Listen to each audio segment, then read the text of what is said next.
Right, so I moved this up on this log to put a notch in, stop it slipping away, and I put some stop cuts with a saw down there to take some chunks out to get it to the right thickness that I need it. Now I've got to take the bark off.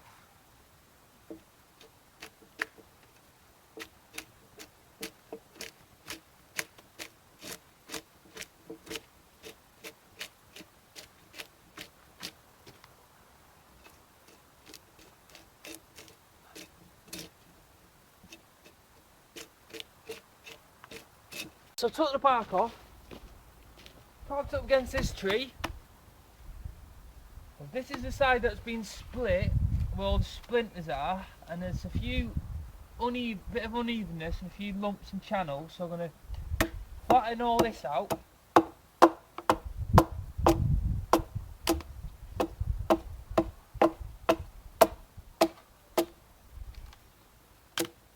So it's level.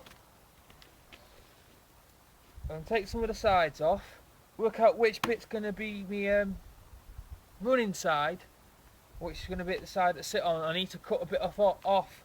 It's probably going to be this end, which is at the base of the tree where it came from, because it's thicker up here and it'll just mean more carving to do it with more chopping with the axe rather than just use that thin end.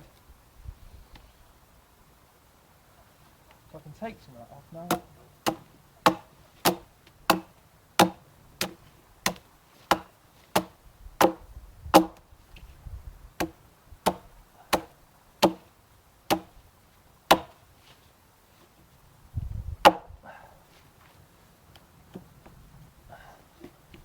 And that's why you put stop cuts in, right?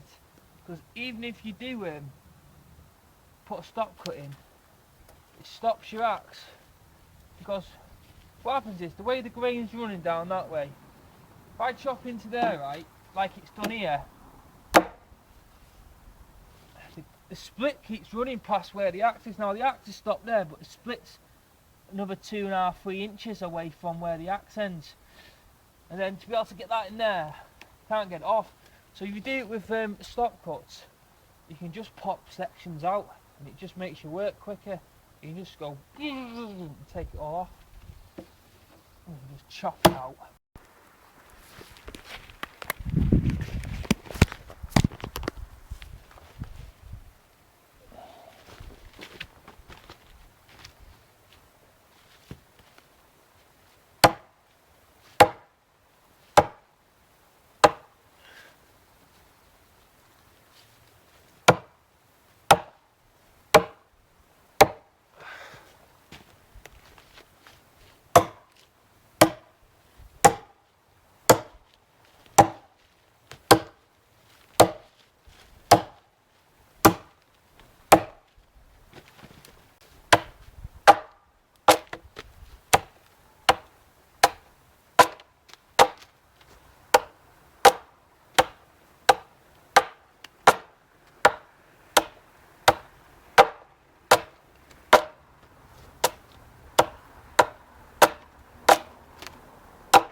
Right, so that's the side that was it was split. Now what I want to do is see if I can get 2 skis out of this. So what I'm thinking is, now I've pretty much got it squared out and profiled to like a rectangular shape, I'm going to try and split it down the middle on the thinnest part, because the easiest way to split it right would be straight down there,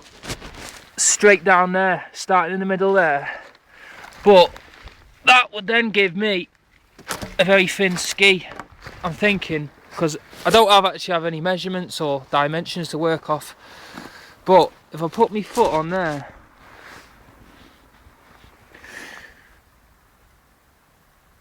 I'm guessing that could be a too thin ski. It might not be, but what I'm going to try and do is prop it up that way and try and run a split down there to hopefully get 2 skis. But this log at the moment's longer than it needs to be, and I left it that long. I've not cut like enough foot off the other end, because if this split runs wrong or runs off one way, I've still got something to work with, and then I'll have to just go and do the same in that other half of that log. But I'll see how it goes anyway. Only find out by trying, don't you?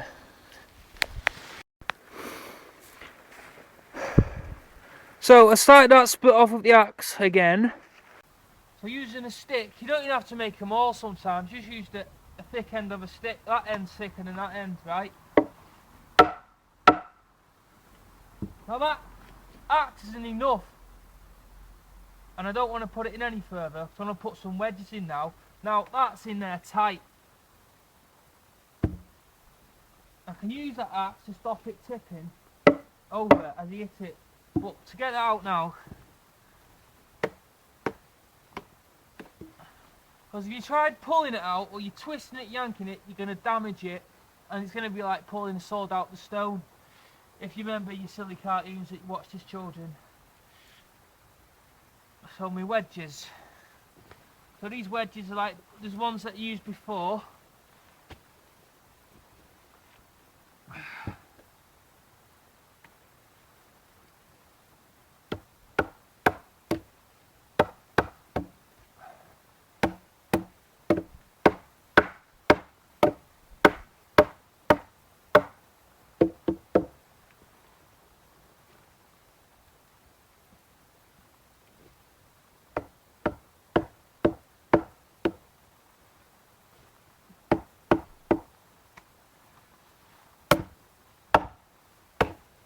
And if you use wood on wood, they last longer.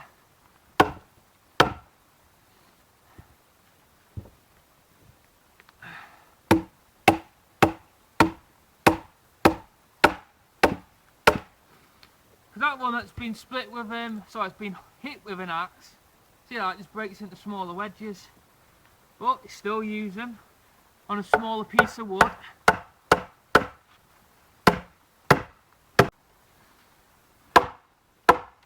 I mean, you couldn't do this with a chainsaw, could you? And last time I was in this area and I was making a bow, the two people that spoke to me, they said it was nice to hear the sound of an axe chopping wood in the woods. So it's not something to hear every day.